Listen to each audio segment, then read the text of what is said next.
Fala, meu amigo! Seja bem-vindo a mais um episódio do Go Hunters. Ó, hoje eu já tenho que começar aqui mandando um alô, um abraço pro Glebione. Ele não pôde estar aqui hoje. Alô, Glebione. Ele tá, infelizmente, indisposto.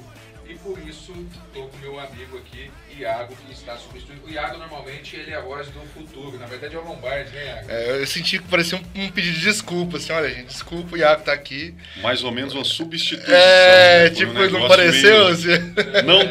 Não veio, Glebione, vai tu mesmo. Vai eu mesmo, então tudo bem. Já que eles contaram a verdade, eu quero também dar as boas-vindas aqui ao Luciano Costa. O Luciano, nosso convidado especial, vai colocar um pouco para vocês aqui da história de vida e explicar para vocês como é empreender no mercado imobiliário. Vamos lá? Vai soltar a vinheta ou não tem vinheta? Solta a vinheta!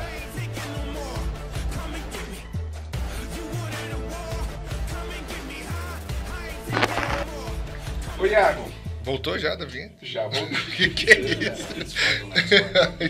O time corta, né, Matheus? Que é isso? Tô desacostumado com isso aqui. O Iago tá desatualizado. O Iago faz dia que ele não vem. Ele ficou chateado no começo, Luciano. Mentira. Assim, começou a fazer... Tem muita gente entrando aqui no Go Hunters. O Go Hunters começou a tomar musculatura. Ele começou a jogar o chapéu, fez rebeldia, falando, não vou mais aí. Mentira. Não cabe eu aí. Corta aí que é mentira. É verdade.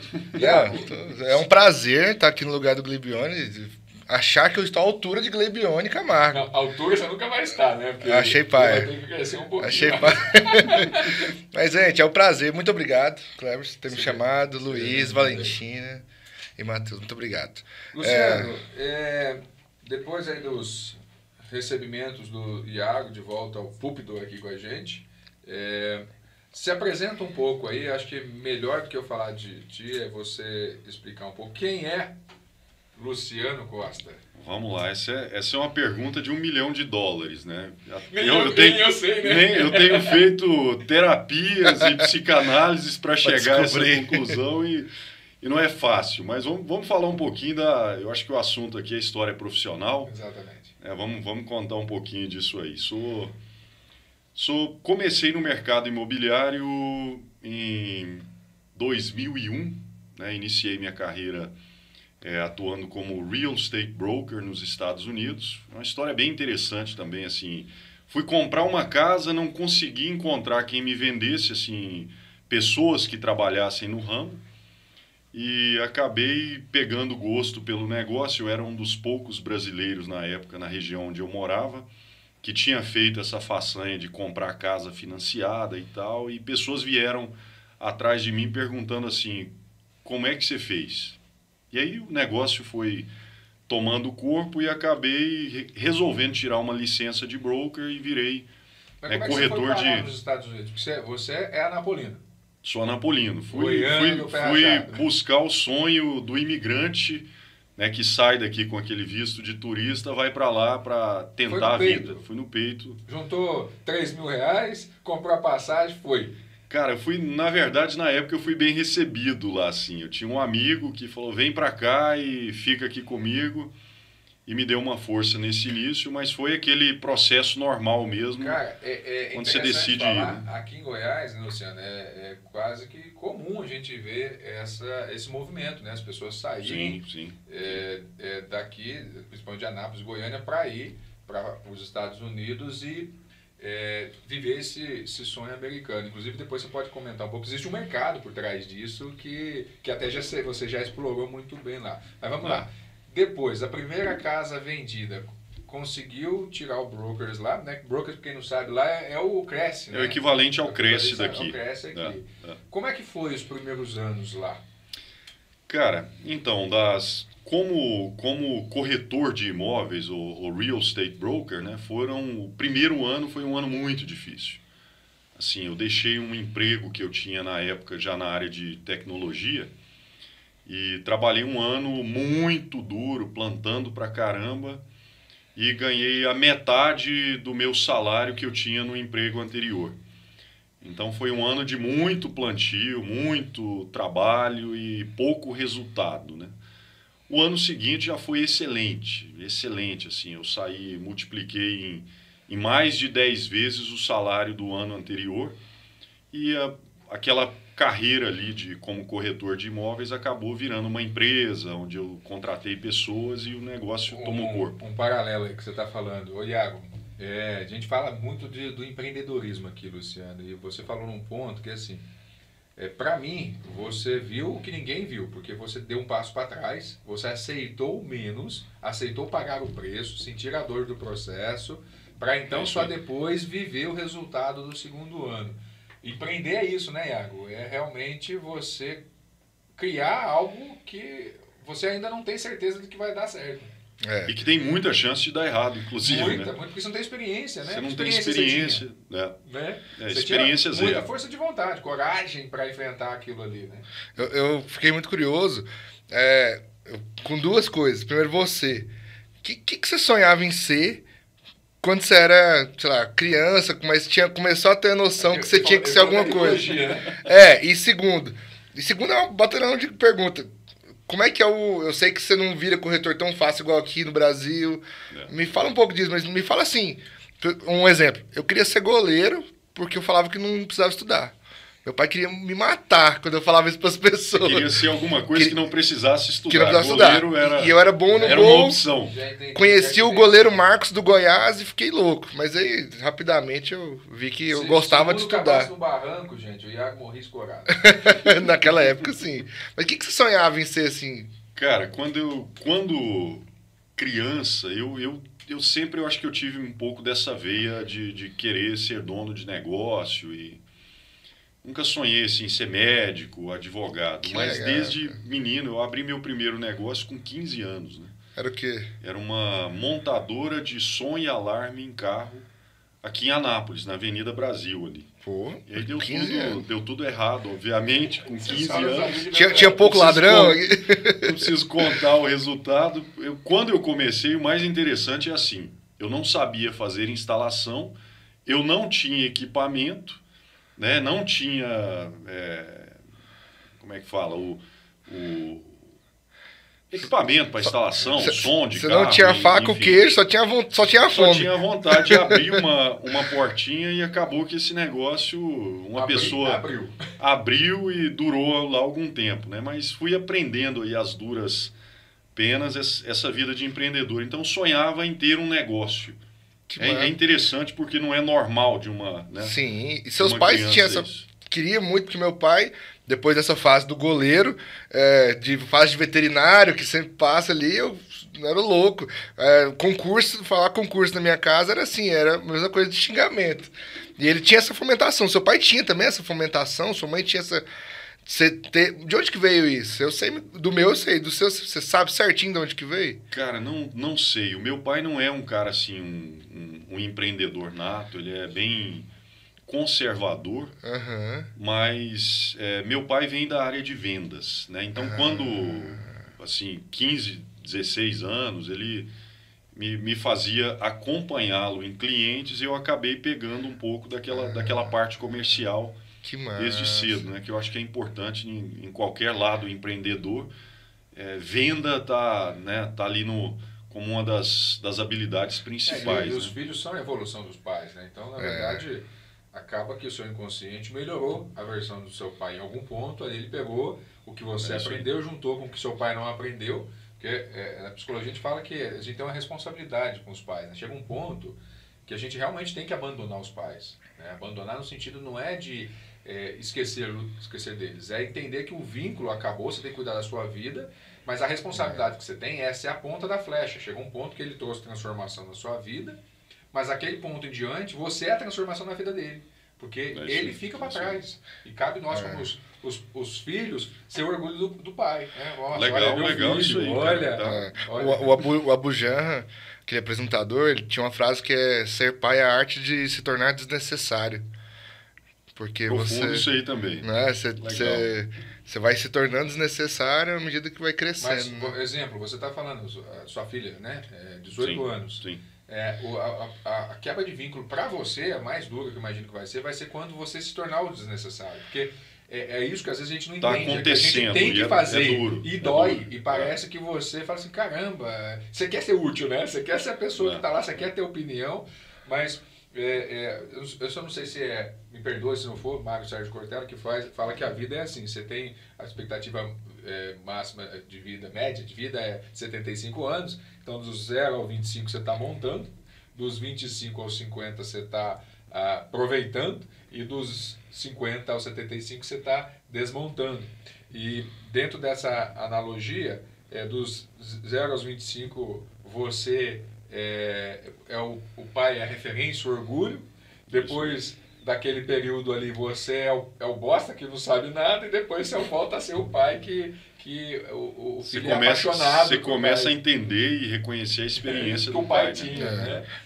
Mas voltando, né? Não estamos deixando o convidado falar, Cleves. Aqui é um bate-papo. Eu peço desculpas para a audiência aí. Eu não estou deixando o convidado falar. Você não me controla, viu? Não, eu estou falando mais por mim. Mas, Luciano, por favor. Vamos lá, me lembra aí qual foi a segunda pergunta. E a segunda é, como é que funciona o broker? Você tem que ser como é que é o estágio? É 5% mesmo? Parece que você tem que ter um para comprar, um para vender também. Não, cara, é assim, para se tirar uma licença de broker lá não é fácil. De fato, você estuda o que um advogado estudaria para uma especialização na área de mercado imobiliário. E é um mercado extremamente bem regulamentado, né? Funciona de uma maneira que inclusive virou inspiração para a criação de outros negócios agora mais recentes também, né? Onde você tem nesse mercado representantes de cada parte, usando aqui de novo a analogia. Isso é real mesmo. É real. Você tem um representante de quem compra e um representante de quem vende, da mesma maneira que num caso aí de um processo jurídico, você teria o advogado de cada parte, né? E isso é regulamentado, tipo, por exemplo, o cara do cartório, ele exige que tenha o broker ali, chega a ser nesse nível. Cara, é assim, o negócio é tão bem regulamentado que você, por exemplo, você vendeu uma casa e você não tem uma licença, é passivo de prisão, né? É esse nível de questão. Então, e traz benefício, é muito sério, né? Traz benefício pro setor ou pro profissional só? Cara, pros dois, né? Eu acho que pro setor, é um setor sério, não, infelizmente, às vezes o mercado brasileiro perde um pouquinho nesse sentido, né? Que eu acho que essa regulamentação ela traz benefícios para quem usa os serviços desse profissional e do próprio profissional também, Sim. que acaba nem sempre por questões de alguns ou outros no mercado que não tem uma boa conduta, né? E acaba trazendo um lado exemplo, ruim. Né? Luciano, é o mercado de ágio, né? O mercado de ágio americano ele não existe. O mercado de ágio brasileiro não existe por conta da especulação. A falta de regulamentação. Porque, por exemplo, lá, o homestay lá é padrão. Você tem, é uma atividade de decorar a casa, preparar para o dia da visita, vai receber proposta. Open house. Aliás, é algo que eu não entendo por que não funciona aqui. Você já parou para pensar nisso? Você vai vender um carro. Né? Você perfuma ele. Aí você decide ir lá, manda arrumar o para-choque, tá arranhado, né? Troca o pneu, faz o que prepara o carro para vender. Sim. A pessoa coloca um imóvel no mercado, às vezes até, né? Alto valor. De alto valor, de alto padrão, e ele não faz o preparo. Eu já tive essa experiência de chegar para um proprietário de imóvel e falar assim, cara, pinta essa parede vermelha aqui. Que vai mudar Que vai mudar a impressão de quem chega. Normalmente, quem chega e vê um imóvel com uma parede vermelha, um sofá roxo, Nossa, foi longe. Já tem uma impressão ruim, né? Sim. E o homestaging é um exemplo disso. Por que não funciona? Porque as pessoas não gastam mais tempo preparando o imóvel, talvez fazendo uma pintura mais neutra, trocando, tirando excesso de mobílias. E agrega valor, né? Porque às vezes investe 30 mil, o cara ganha 50 mil a mais. Ixi, tranquilo. Não, às vezes vai muito além. Eu já tive situações que você fala assim, gasta 20 e tem a possibilidade de ter uma oferta em imóvel de 1,5 milhão, que eu tive uma situação dessa que eu falei, cara, corta a grama, faz isso, troca a lona da piscina e tal, e era um investimento mínimo e que provavelmente ele teria uma proposta de 200 mil a mais. Mas não é cultural. né? As pessoas não têm essa questão. E esses padrões, eles levam, como a gente estava falando, voltando ao assunto, à especulação, né? Porque Sim. aqui no Brasil, o cara, para fazer assim, não, pede 500 mil a mais, que daí pelo menos eu dou o desconto e cobra isso aí. Ele vai pedir para cortar a grama, ele vai dando desconto para ele. E vai baixando o preço. Então, essa falta de regulamentação, porque lá é padrão, você abre por dia, não é assim, Luciano? Abre por dia, as pessoas vão lá, visitam a casa, ele tem o valor precificado do pedido dele e é ofensivo quando você começa a jogar muito abaixo. Sim, sim. Né? Eles têm algumas variações, 1%, 2%. Se você chegar lá com 20%, 30% abaixo, o cara já descarta a sua proposta. Ele pega as 3 primeiras, não é isso? Alguma coisa assim, e vai avaliar quem é o melhor inquilino para comprar. Você falou sobre abrir a casa, lá tem um processo que é chamado de open house. Open house, né? E no open house, o que você faz para preparar um imóvel? Você prepara ele para todos os sentidos de quem vai chegar. Desde o americano gosta muito de colocar uma torta de maçã no forno, uma musiquinha ambiente, o cheiro ali traz boas lembranças, né? Prepara o ambiente da casa, climatiza, prepara tudo justamente para esse dia que se abre a casa para compradores. Né? E é uma cultura que a gente não tem aqui. Né? E como que faz assim, o corretor? Ele tem uma casa, ele vai divulgando nas redes sociais dele, ele vai fazer uma divulgação no bairro, para esse pessoal ir lá. Essa pergunta é legal, essa pergunta que eu ficava imaginando, esse é muito famoso, em série, né? Não, esse é o grande diferencial e que do mercado americano para o brasileiro, assim, disparado. Todo imóvel que é captado por um corretor, obrigatoriamente ele tem que ir para um sistema que é chamado de MLS. Esse sistema é unificado. Esse é o sonho de consumo de qualquer profissional de mercado aqui. Muitos já tentaram, poucos conseguiram aqui no Brasil. Ninguém conseguiu. O que é um LX? Não, cara, é um sistema que você, como profissional de mercado, você faz lá o seu cadastro, entra e todo imóvel que está à venda, vamos pensar que você é um comprador e entra na minha imobiliária e fala assim, eu quero comprar um imóvel no bairro Jundiaí, em Anápolis, de 2 quartos, com uma garagem, com um banheiro. Não tem exclusividade de uma imobiliária. Não existe. Todo imóvel está lá, eu entro no sistema, o comprador vai ter a certeza de que tudo que está no mercado está lá. Por isso que tem um comprador e um vendedor, para nunca ter o conflito de o cara ir lá e esculpiar o que está lá. Alguém botou, aquele cara é o captador, está lá dentro. Ele tá lá dentro. E o captador é atrelado. O captador é o cara que vai lá e insere o imóvel no sistema. O corretor do comprador, ele busca lá e todos os compradores são atendidos com todos os imóveis do mercado. Juntos. Independente, ele tem que escolher a imobiliária que ele gosta, porque ele gosta do Cleverson. A oferta é minha para o Luciano. Você vai fazer a casa para você vai oferecer para o seu cliente. Imagine, eu sou o captador, o Cleverson é o vendedor, né, o corretor do vendedor. Ele traz uma proposta para mim, eu vou lá, fecho o negócio, ele ganha metade da comissão e eu a metade. Só qual é a diferença disso aí? É que eu, como comprador, quem beneficia nisso? Eu, como comprador, se eu decido ir para mercado, eu não tenho que bater de imobiliária em imobiliária, ir para o OLX, ir para o Zap Imóveis, ir para o...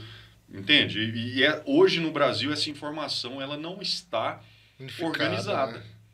É um caos você fazer uma busca de imóveis hoje, né? Se você sai e quer saber o que de fato tem no mercado, você vai no mercado como Goiânia, por exemplo, Setor Bueno, 2.300 apartamentos. Só que está num site só, está num Viva Real, num Zap, enfim. Só que se eu buscar no site da Urbis, da Adão, tem mais outros toneladas de imóveis. Às vezes você encontra, como não está regulamentado, o mesmo imóvel em diferentes plataformas com diferentes preços. Olha a complicação. E às vezes ele já foi vendido ainda. Nossa! E ele está lá e você está buscando. Do ponto de vista do comprador, isso é um problemão, né? Isso é um problemão, porque imagine, se você quer comprar um imóvel, você provavelmente vai fazer isso 1 ou 2 vezes na vida. Você não quer ter certeza que você olhou todas as opções disponíveis. Que o preço está dentro do seu adequado, perfil, né? Antes de tomar essa decisão, né? Então é o que se tem lá de uma maneira muito organizada. Luciano, avançando aí, você virou broker, você montou a estrutura, de repente, o que você viu, você estava com uma imobiliária lá, crescendo. Como é que você tomou essa decisão? Por que acabou crescendo? Você como é que essas pessoas foram trabalhar com você? Por que elas foram trabalhar com você? E até onde foi isso?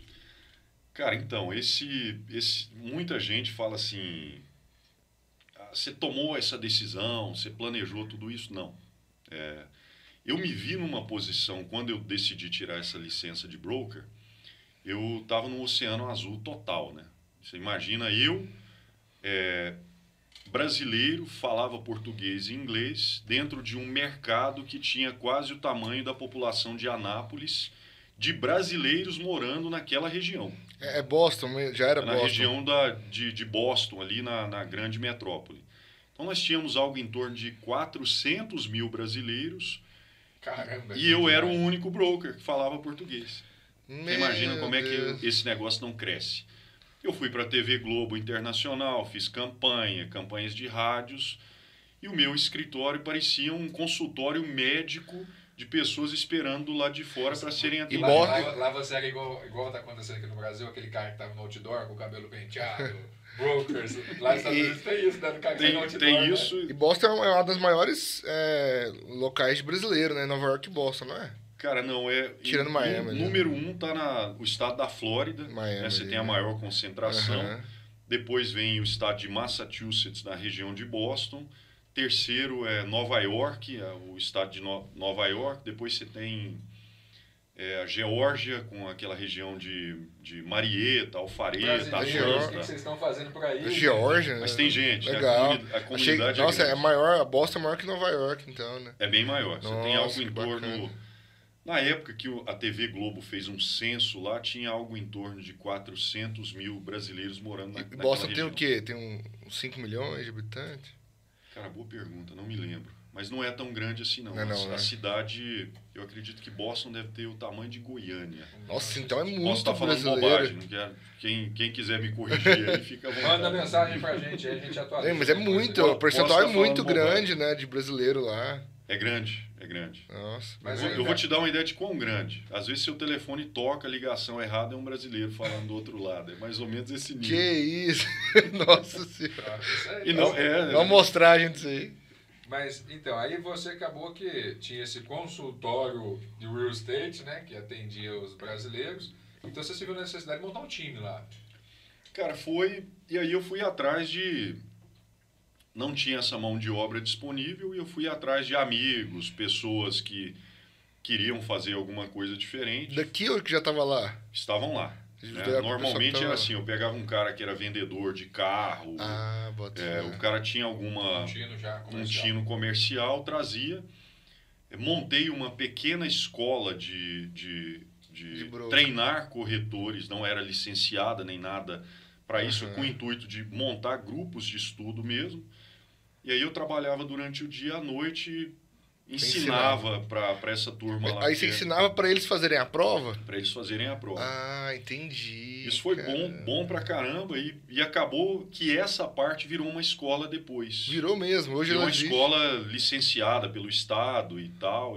Mas de brokers ou uma escola de brokers mesmo? Escola de formação de brokers mesmo. Que massa. E tá rolando até hoje? Não. Depois eu vendi. Essa empresa foi vendida em 2007. Né? E juntamente com a escola, já com uma parte de cartório, financeira. Isso aí virou um negócio bem grande. Massa. Né? Você chegou a sair do estado, dos Estados Unidos? Você foi para mais algum país ou ficou no mercado americano?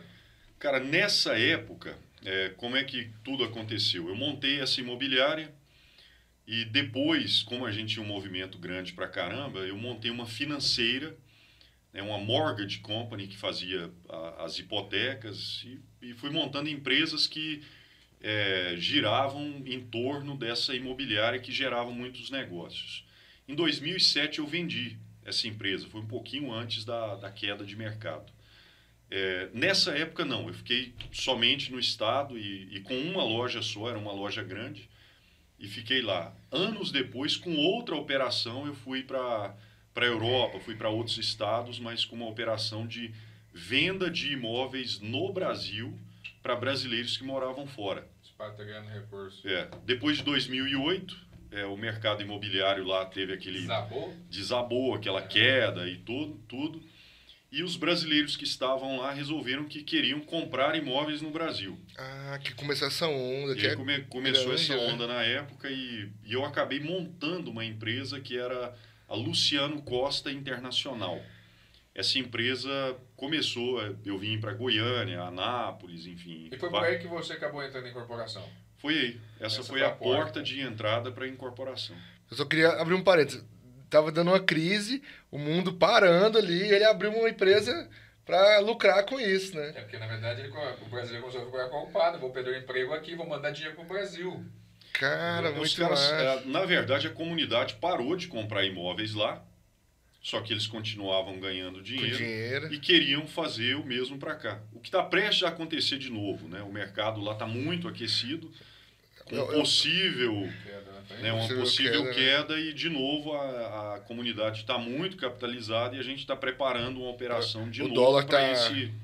O dólar tá bom, né, assim, para converter para cá, né? Cara, tá uma loucura, né?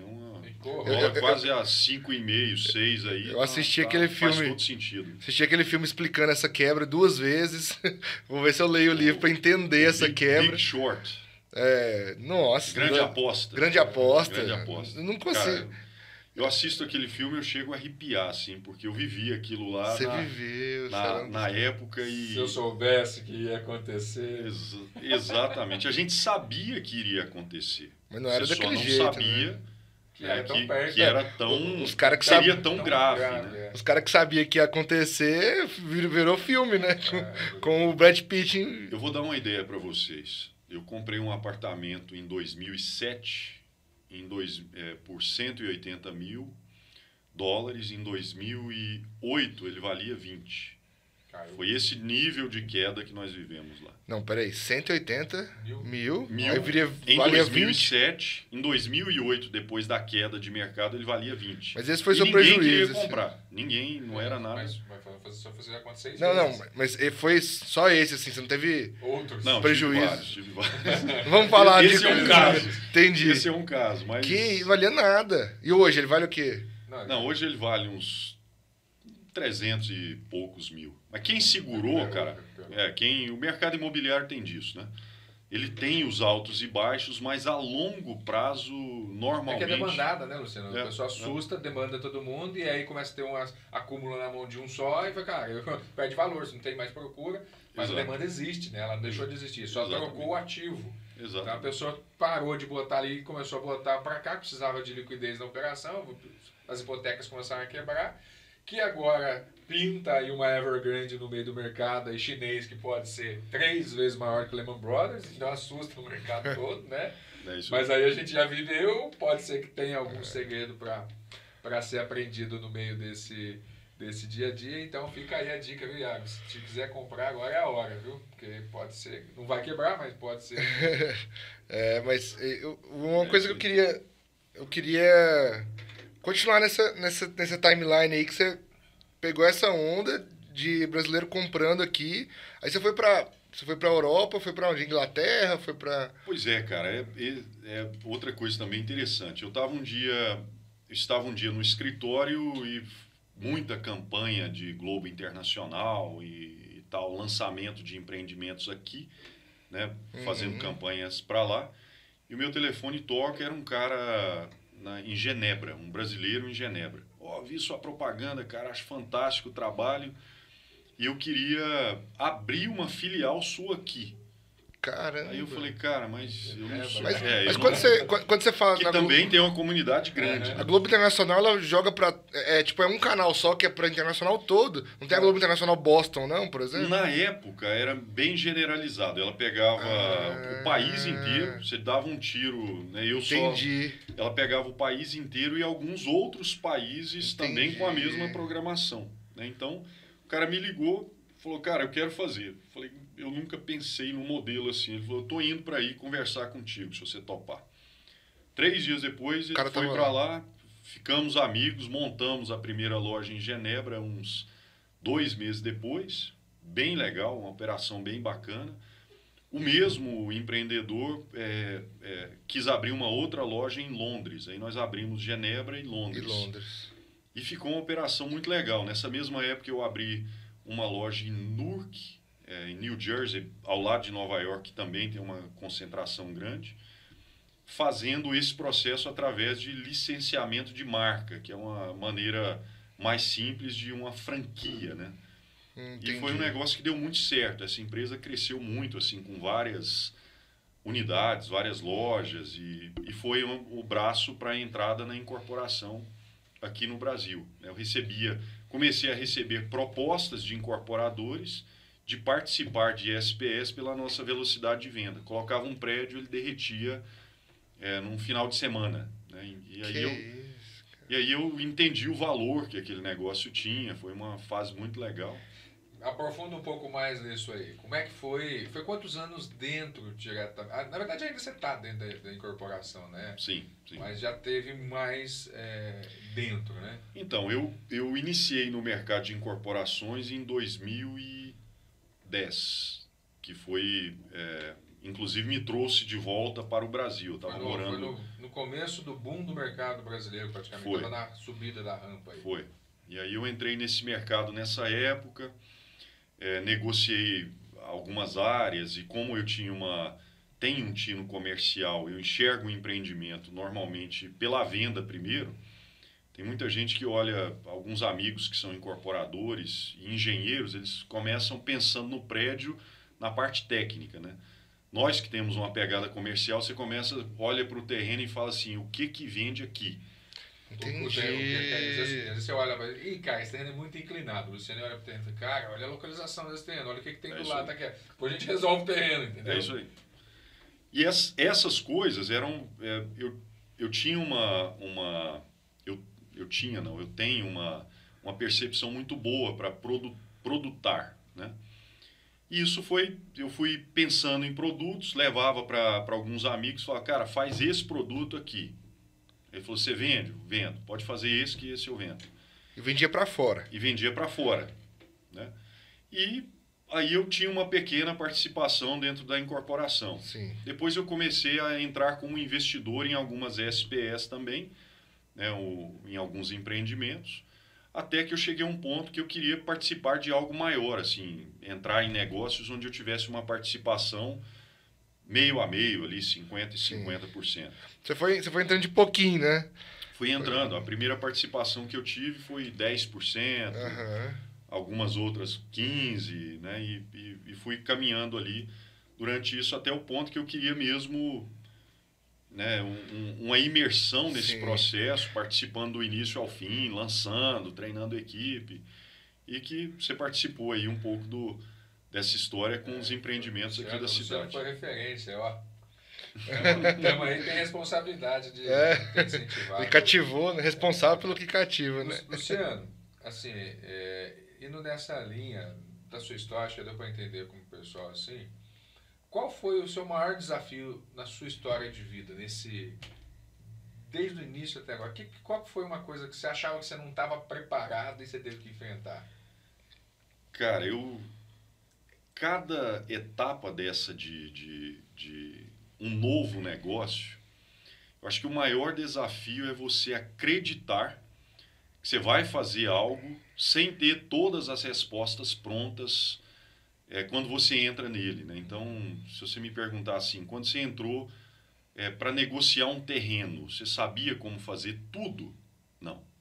Eu não tinha todas as respostas. E isso é divino, né, cara? Porque é engraçado, você sai de comungar comigo ou não aí, você só sente, né? Sim. Sim. Aquela sensação, igual você fala pro terreno, você olha, você consegue ver o que ninguém vê. Sim. Então, por isso você consegue sentir o que ninguém vê. Porque o ver, Iago, o que ninguém vê, não significa que você está vendo mesmo. Mas você está percebendo todo, você começa a mensurar aquilo, os carros, as pessoas, a iluminação, o terreno aqui, você começa a falar, cara, é aqui, é desse jeito. Então, o que o Luciano está querendo dizer é o seguinte, que às vezes você só sentir, cara, eu vou fazer igual. A gente está conversando um pouco aqui no bastidor de um negócio que está surgindo, um movimento no mercado, que às vezes tem muita gente vendo, mas está sentindo que precisa dar o próximo passo. É muito disso, né? É isso, cara. E assim, não é fácil você fazer isso, né? Porque é aquele passo no escuro, você não sabe, né, aonde você vai pisar. Estava conversando com uns amigos aí da área de startup, e empresas que hoje são grandes, mas os caras falavam isso, falavam, cara, a gente entrou com uma percepção, mas a gente não tinha ideia, nem ideia de como iria resolver aquele problema que a gente se propunha a resolver no dia 1. Você vai para o mercado e fala assim, eu vou fazer uma captação de 10 milhões para resolver o problema, sei lá, né, de alguma coisa. Mas você não sabe todas as respostas ali. Mas esse ato de fé, de fato, de entrar e ter a coragem de fazer, e nem sempre dá certo também, né? Não são só histórias bonitas, né? Coragem, você falou uma palavra fundamental para mim. Eu, há muito tempo, eu tenho definido que coragem é uma habilidade treinável. Sabe por quê? Porque se você pensar, a criança ela não nasce corajosa. Ela nasce sem medo. Sem medo. É diferente. A coragem, porque o medo vai sendo implantado na gente. Ela vai sendo implantada, você vai falando assim, sai daí, vai machucar, ela cai, machuca. Olha, vai queimar a mão, ela vai queimar a mão. Ela vai tendo as experiências, vai criando os paradigmas e vai criando medo daquilo.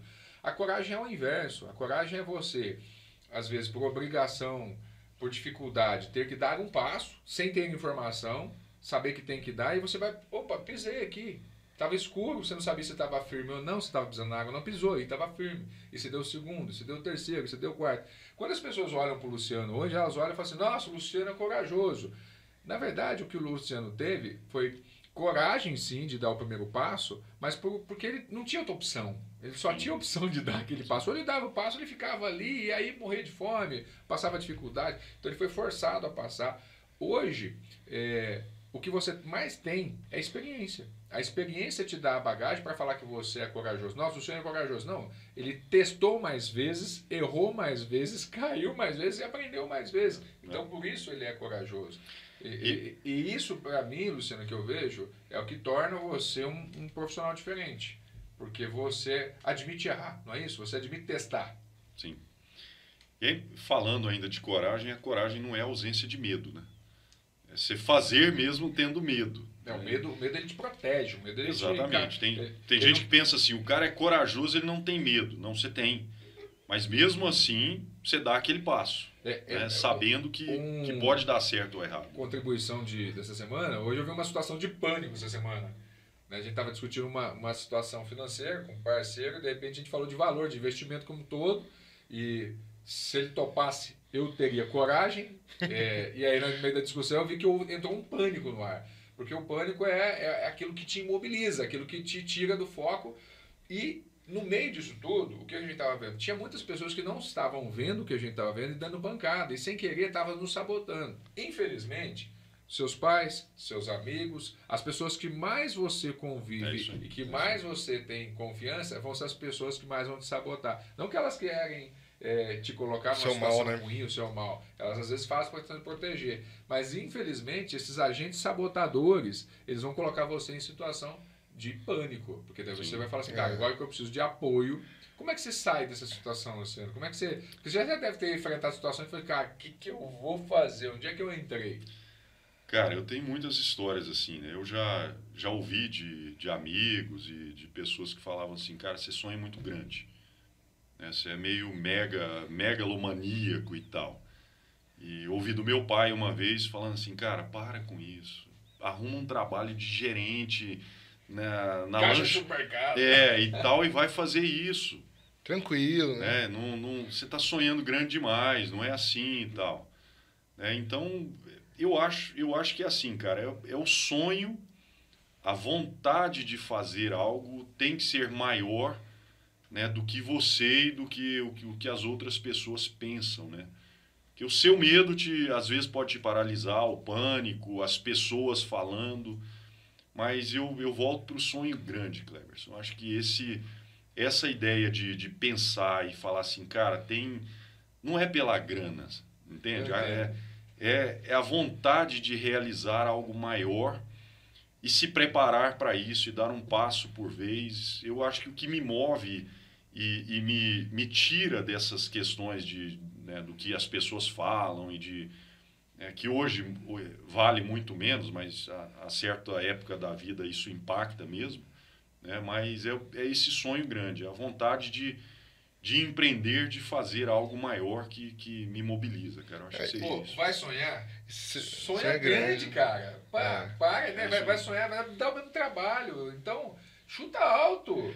Mira na lua, cara. No mínimo, a estrela tá ali. Você vai atingir alguma coisa agora, realmente. Porque a gente vê, eu fico puto. Vou falar sincero, eu fico puto quando eu vejo alguém que tem potencial, capacidade, tem tudo para fazer e fica sonhando pequeno. E fica ali. Mas você sabe o que é isso, né? Com pessoas assim que olham para fora. Parece que você gera um. Você quer estar do lado, é diferente. E eu quero ser essa pessoa. Eu acho que o Luciano busca isso também.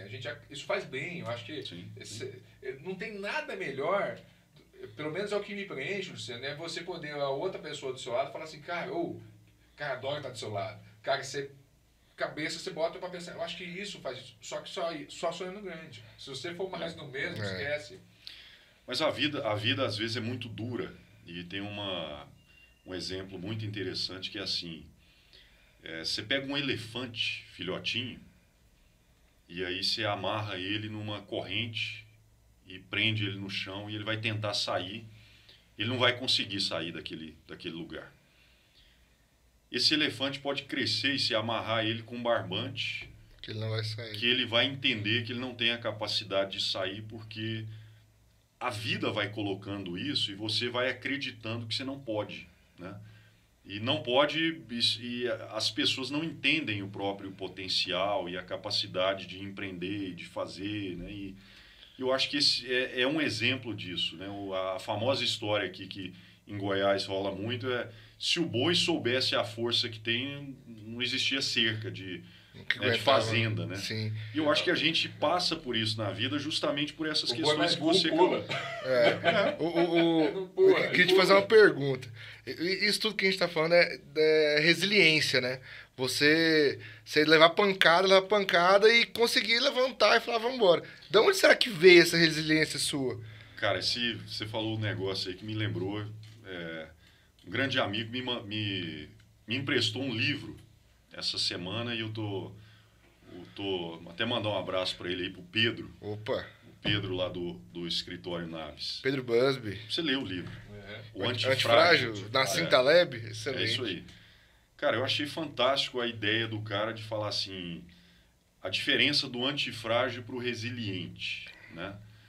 O resiliente é aquele cara que ele é exposto a pressões e ele não vai deformar, ele vai voltar ao seu formato original.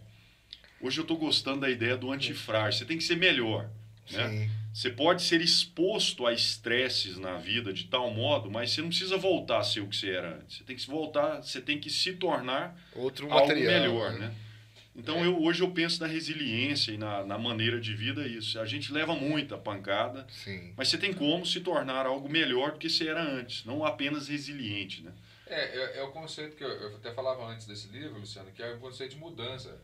Quando você muda de lá para cá, de cá para lá. Você mudou, você tem condição de voltar para a posição, né? Sim. Quando você transforma, não tem como. A pessoa que transformou não tem como ele deixar de ser o que ele é agora. Ele já foi, né? Então, a partir do momento que você se transformou, você não tem como mais falar para uma borboleta voltar a ser casulo. É isso aí. Né? Ela vai passar por um processo de reciclagem e faz parte da transformação. Luciano, aqui o papo tá quente, a conversa é boa, o negócio é agitado, Go Hunters é assim, né, Iago? Mas, infelizmente, a gente vai ter que marcar mais uma conversa para te convidar. Mas felizmente, né? Felizmente, falar. Infelizmente que eu falo porque estamos nos nossos minutos finais, a nossa diretora tá ali nos cobrando. Parece que passou 5 minutos só, cara. Se encerrar, ela já tá ali com a tesourinha ali para quase cortar a câmera. Luciano, o que eu gostaria manda pra gente aqui, pro pessoal que está acompanhando, que está querendo começar a empreender, ou que está empreendendo e está em algum momento pensando em desistir, uma palavra, um pensamento, algo que você acha que possa fazer sentido para incentivá-lo nesse caminho. Pergunta boa, difícil, mas o... Coração. Vamos lá. Tem que ser livre. Cara, assim, empreender não é fácil. Nem todo mundo tem que fazer, mas se você tem o desejo de fazer, não desista tão fácil e entenda que os erros não são fracassos, são, pedras ali, passos de aprendizado. Nós falamos hoje aqui sobre negócios que deram certo. Eu tenho muito mais que deram errado, né? E às vezes você erra 5 para acertar 1, né? E só que aquilo, naquela fase de erro, o aprendizado que você tem, ele não é um passo para trás, né? Você está um passo à frente para dar certo no próximo. Então eu acho que se eu pudesse falar alguma coisa aqui, e com muita humildade de quem não sabe nada, né? Quem está no início disso tudo também, é isso, cara. É a persistência em entender que os erros somam para um acerto lá na frente, né? Muita gente desiste e não volta, né? Não se transforma, aí, usando o seu exemplo da borboleta, e não usa isso como um processo de transformação para melhor.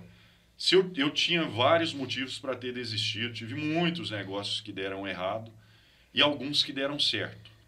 Os que deram certo valeram a pena, sabe? Eu acho que é por aí. Mentalidade é tudo, gente. Se você entender o quanto é importante você ressignificar a forma que você pensa, quando o Luciano fala aqui pra gente que se você não transformar o erro em fracasso, na verdade, né, Luciano, o erro não é um fracasso, ele é um aprendizado. A partir do momento que a pessoa consegue ter a mentalidade que o Luciano está tendo aqui, de que faz parte do processo, porque o processo do erro é ressignificar, é você entender o que não dá certo e por isso seguir até que você consiga dar certo, aí que vem a resiliência, você consegue se preparar, consegue ser uma pessoa melhor. Então, realmente, não desista, porque muitas vezes está de trás daquele próximo erro que você tem, um aprendizado melhor para você conseguir chegar no caminho que você precisa. Iago, manda a do dia. Pensamento do dia, Iago. Qual é o pensamento? A única coisa que eu tô... O que você tirou daqui de hoje? Eu tô muito curioso para saber mais do Luciano. Curioso não, deixa pro próximo, já tá convidado. Eu preciso que você venha. Se você escrevesse um livro, eu ia ler, juro pra você. Que isso, dessa cara. História do que você viveu lá fora. Obrigado. E dessa... Principalmente você ter pegado a questão do brasileiro não querer comprar lá fora mais e querer comprar aqui, ter feito disso um negócio. A gente podia marcar a próxima das coisas que não deram certo. Que eu acho que é uma riqueza, um aprendizado isso aí, cara. Tá previsto aí. Que isso, não fazer cara. no mercado imobiliário. Que isso, maravilhoso. Tem histórias. E eu acho que se é um nome no Brasil hoje que a gente tem que seguir por esse rumo, o mercado imobiliário para o que você viveu lá fora, né?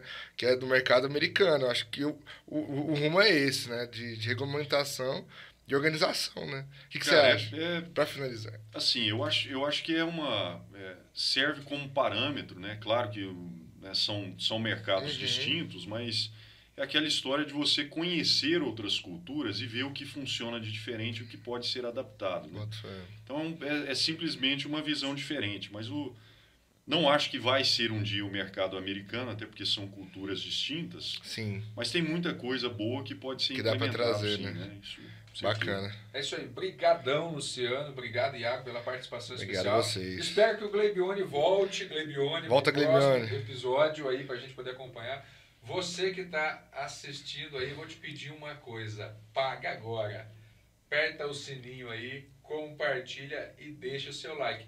E o que é legal também, se a gente falou coisa boa, se o Luciano foi importante na presença, que eu não tenho dúvida que foi, tá? Você que vai só dizer para nós a temperatura desse vídeo aqui, compartilha com um amigo, marca aí e deixa uma pergunta que a gente passa para o Luciano aí, o que você gostaria de saber da vida desse nosso parceiro aqui. Te aguardo no próximo episódio de Go Hunters! Um abraço, pessoal.